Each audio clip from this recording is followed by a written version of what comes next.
20, 25 ఏండ్లు కని పెంచి పెద్దగా చేసిన ఆడపిల్లలను లగ్గం చేసి అత్తగారింటికి తోలుతుంటే ఆ కన్నోళ్ళకు తోడ పుట్టినోళ్ళకు గుండె వలిగి ముక్కలైతది. అయినా సరే దుఃఖం ఆపుకొని సాగనంపుతారు. ఇది అందరూ ఒప్పుకోవాల్సిన ముచ్చట్నే. కానీ ఇల్తం పోయే అప్పగింతలు మీకెరికేనా? ఏమో నాకు కూడా తెలియదు. మరి పాండ్రి కాల్చి చూద్దాం. ఇంతేనేమో ఇంతేనేమో ఇంతవరకేనేమో ఈ ఇంట్లో నా కదా.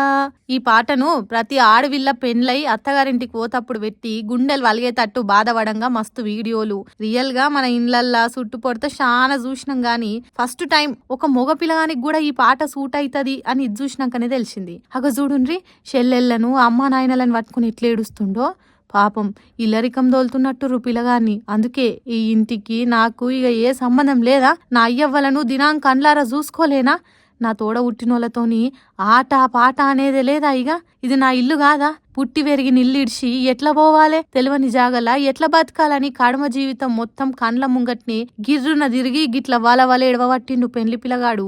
ఈ వీడియో ఇప్పుడు సోషల్ మీడియాలో తిరుగుతుండేసరికి వామ్మని ఏందయ్యా ఇది, మొగోలు ఇల్లరికం పోతారని ఆడాడిన్నాం గాని ఇట్లా భార్య ఇంటికి పోతుంటే భరించలేక గుక్కబట్టి ఒక్క తిరిగి ఏడ్చేది చూసుడు ఇదే ఫస్ట్ టైం అనుకోబట్టిరు చూసినోళ్ళు. ఆ పిల్లగాని బాధ చూస్తే ఎక్కడలేని దుఃఖం రావట్టిందిగా. అయినా ఏడనో ఓ కాడ గిట్ల పిల్లగాడు ఇల్లరికం పోతేనే గింత బాధ అయితే మరి ఆడవిల్ల పరిస్థితి ఏంది? ప్రతి ఆడవిల్లకి ఇదే బాధ కదా, తప్పది. జీవితంలో కొన్నిటిని ఒప్పుకోవాల్సిందే. అయ్యవల కోసమని కష్టమో సుఖమో చేసుకున్నోనింట్లనే కట్టే కాలేదాకా బతుకుతారు.